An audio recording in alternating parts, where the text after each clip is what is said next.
Welcome. Enjoy. Good morning. Morning. You're welcome. You guys want to come in here? There's some good scones. Good morning. Good morning. Oh, I thought you were another person coming up here. Welcome. We're the hosts with the most. Welcome to today's 7 Super Tips. I'm your host, Erik Qualman. A lot of you know me as Equalman. I'm super pumped to get 7 super tips from IBM's CEO, Ginni Rometty. I was just in Dublin with her and her team, so I can't wait for you to get these amazing tips. You know, I think of a quote that I often hear from Sam, and what he always says is, nothing is inevitable, right? And so, you know, I don't believe in the inevitable. I don't believe in it. So what it means is, when you don't believe in the inevitable, it means you don't expect that that's how things have to turn out. You can change them.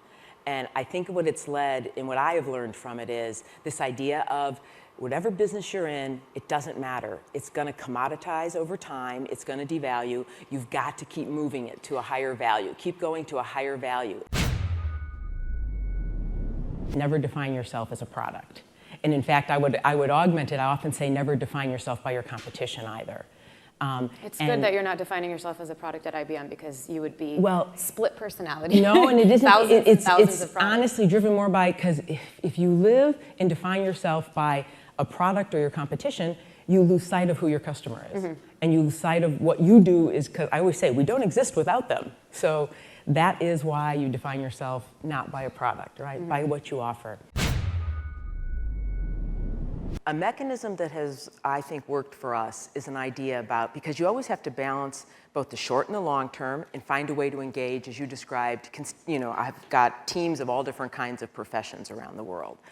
And I think one way to do this, it's been something we called, and I call, strategic beliefs.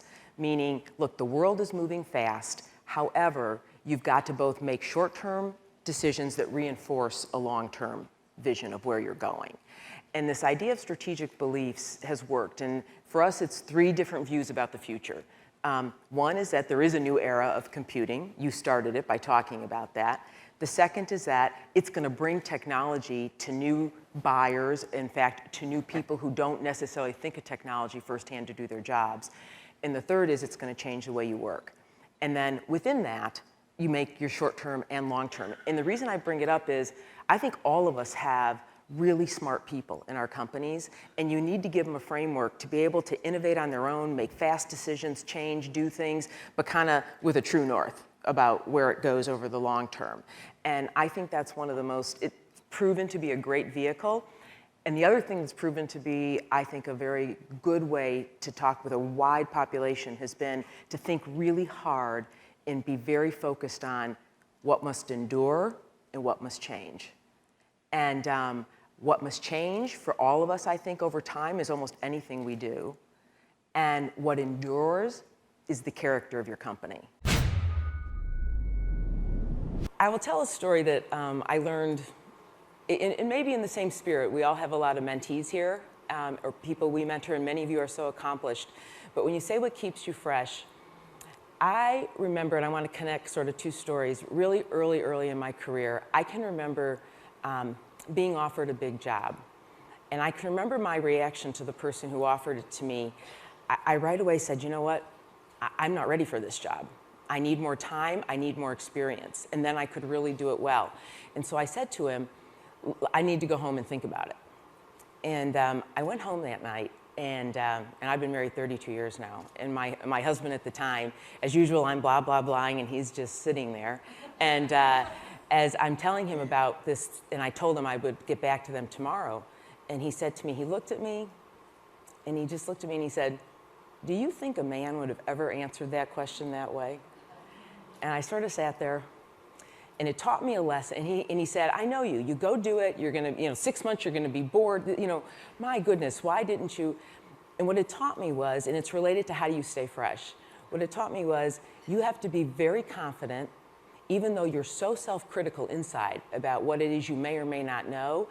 And that, to me, leads to taking risks. Because I think it's easy for people to say, take a risk, But I think it goes a little layer deeper. In my experience, as I have talked to women around the world, it doesn't matter what country I'm in, if I share that personal story, it resonates, because people are their first worst critic, and it stops them from getting another experience, because it's, I could be better, if I was just ready yet, if I had one more thing, and that's not it. And I always say, you know, if I sit here and close my eyes and say, when did I learn the most in my life and my career, it'll always be when I close them, and everything I think of is when I took a risk, is when I think I learned the most.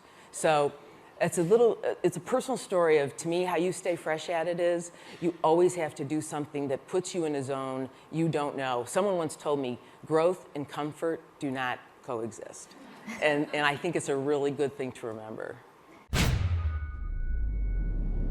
This idea of getting the team to make markets and test them, fail fast, or move on, right? And so you reward people for, even if it failed, what did you learn? What did you move on?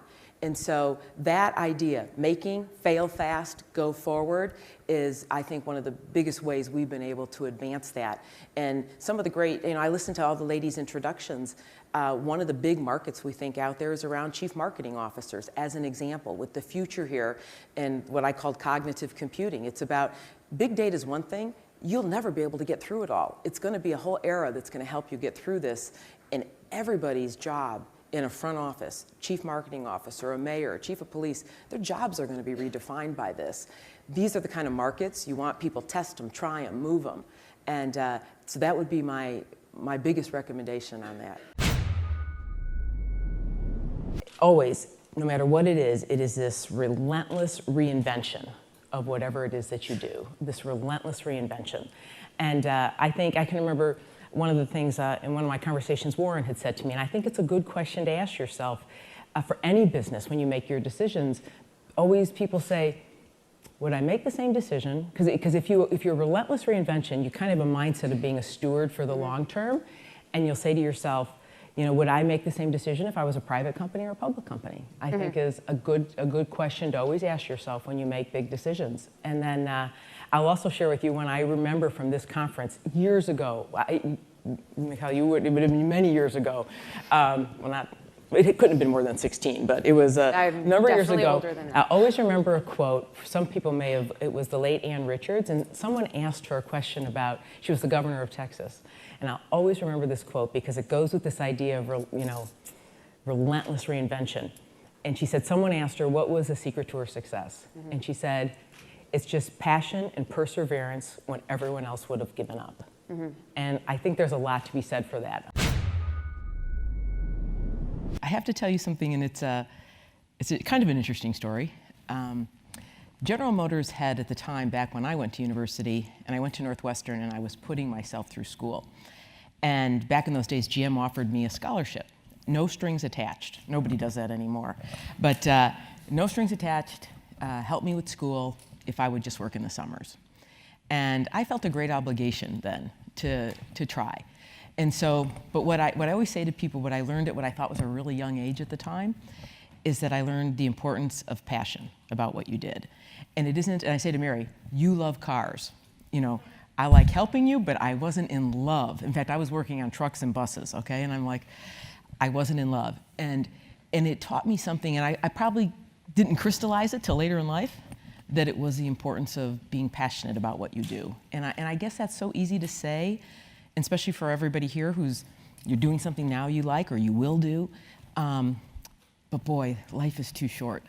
And so you've got to keep moving till you find what that is. And I'm not even sure I knew what it was at the time. I could only see what it wasn't.